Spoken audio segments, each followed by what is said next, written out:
ইমানের দামটাও অনেক বেশি, কিন্তু এটা আমি বুঝি না, আপনি বুঝেন না। আমি না জানার কারণে, না বোঝার কারণে ইমানের হেফাজত নাই। এখন অনেকে বলতে পারেন যে হুজুর, স্বর্ণ অলংকার এগুলি তালা দিয়ে আটকিয়ে রাখা হয় কারণ এগুলি চুরি হওয়ার সম্ভাবনা আছে।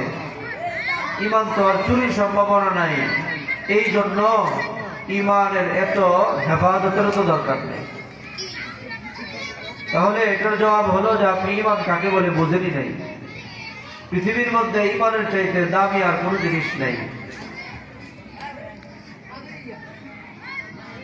একটা উদাহরণ দিই। এক এলাকার মধ্যে একটা নাপিত ছিল। নাপিত কাকে বলে বুঝেন? যে শিল চুল কাটে তাকে কি বলে? নাপিত। আমরা জানি যে সমাজের মধ্যে নাপিতের যারা চুল কাটে তাদের টেটার অবস্থানটা খুব ছোট হয়, নিচে মানের হয়। তার সারাদিনের রুটিন হলো সকালবেলা ঘর থেকে বের হয় বাজারে, সারাদিন মানুষের চুল কাটে, সন্ধ্যায় ঘরে ফিরে আসে। খুব ছোট্ট একটা কুড়ে ঘরের মধ্যে সে আর তার স্ত্রী বসবাস করে। পক্ষান্তরে এক ব্যবসায়িক বণিক দল রাস্তা ভুল করে, রাস্তা হারিয়ে তারা সেই শিলের বাড়ির উপর দিয়ে যাচ্ছিল, নাপিতের বাড়ির উপর দিয়ে যাচ্ছিল।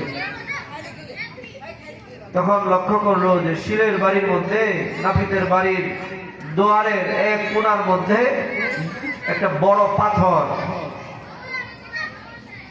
এখন বণিক দলরা, ব্যবসায়িকরা তারা ডাকাডাকি শুরু করতেছে যে বাড়ির মধ্যে কেউ আসেননি। এখন বাড়ির মালিক নাপিত যে চুল কাটে, সে তো বাজারে চুল কাটতেছে। বাড়ির মধ্যে হলো তার স্ত্রী। স্ত্রী ঘর থেকে বের হয়ে এসে বললে যে কে আপনারা, কাকে চান? তখন বলতেছে যে পাথরের মালিক কে? যে পাথরের মালিক তো আমরা। তো ব্যবসায়িক বণিক দল বলতেছে যে এই পাথরটা আমাদের কাছে বিক্রি করে দাও, 50 লক্ষ টাকা দিব। কত লক্ষ টাকা দিব? 50 লক্ষ। এই কথা শোনার পর বলতেছে যে আপনারা আগামীকাল আসেন, কারণ আমার স্বামী বাসায় নেই, স্বামী আসার পরে তার সাথে কথা বলেন। সন্ধ্যায় যখন সেই শিল নাপিত ঘরের মধ্যে আসছে, সারাদিনের কাজ শেষ করে প্রতিদিনের মতো ওই পাথরটার কাজ কি? সাধারণ একটা পাথর বাড়ির উঠানে দোয়ারের এক কোনায় পড়ে আছে। ওই যে সারাদিন কাজ কাম করে এসে ওই পাথরের উপর দাঁড়িয়ে এসে তার হাত পা ধৌত করে ঘরের মধ্যে প্রবেশ করে। কথা বুঝছেন পাথরের কি দাম? একজন নাপিত সারাদিন কাজ করে ওই পাথরের উপরে দাঁড়িয়ে হাত পা ধৌত করে ঘরে প্রবেশ করে। এতটুকুন এই পাথর। সন্ধ্যায় ঘরে ফেরার পরে নাপিতের স্ত্রী এখন বলতেছে যে এক ব্যবসায়িক দল আসছিল, 50 লক্ষ টাকা দাম বলে গেছে, আমাকে একটু সহযোগিতা করবেন, বলেন তো পাথরটা কোন জায়গায় ছিল? বাইরে উঠানে, দুয়ারের মধ্যে, উঠানের মধ্যে। একটু আওয়াজ দিয়া বলেন পাথরটা কোন জায়গায়? উঠানে, উঠানের মধ্যে। এই পাথরের কাজ কি? নাপিত প্রতিদিন সন্ধ্যায় এইটার মধ্যে দাঁড়িয়ে হাত পা ধৌত করে ঘরে ঢুকে। এই কথা যখন শুনলো যে পাথরের দাম 50 লক্ষ টাকা, এখন নাপিতের টনক ধরে গেছে। পাথর দোয়ারের মধ্যে ছিল, এই দোয়ার থেকে পাথরটাকে স্থানান্তর করে এখন বারান্দায় চলে আসছে। বলেন দোয়ার উত্তম না বারান্দা উত্তম? বারান্দা। আগে ছিল কোথায়? উঠানে। উঠানে। খেয়াল করবেন, এখন এই পাথরটা আসছে কোথায়? বারান্দায়। বারান্দার মধ্যে। পরদিন আবার আসলো যে ভাই 50 লক্ষ টাকা দিয়ে তোমার পাথরটা আমাদের কাছে বিক্রি করে দাও। নাপিত মনে মনে চিন্তা করলো এটা শেষ দেখতে হবে। আমি একজন দের ব্যাটারি মার্কা নাপিত, আমার সমাজের মধ্যে কোনো মূল্য নাই, মূল্যহীন একজন মানুষ আমি। সারাদিন কাজ কারবার করার পরে সন্ধ্যায় এই পাথরের মধ্যে আমার হাত পা ধৌত করি।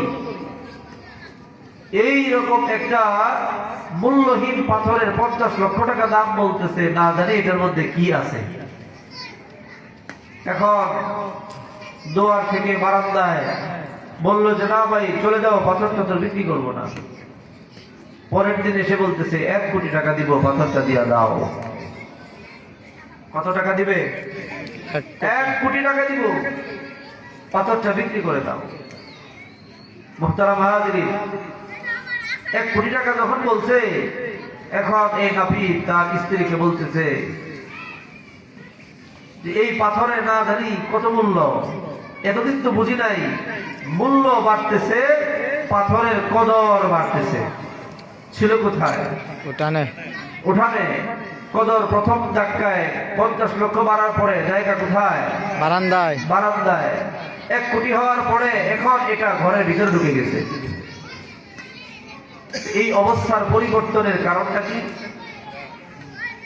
এটা দুয়ারে পড়েছিল কেন? নাপিত এটার মূল্য বুঝে নাই। মূল্য যখন বুঝতে শুরু করছে, এটার কদর বাড়তে শুরু করছে।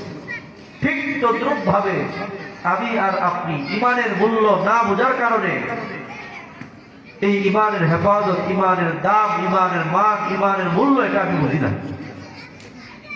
কিন্তু এই ইমানটা অনেক দামি, অনেক পাওয়ারফুল। ইমানটা এত সস্তা নয়।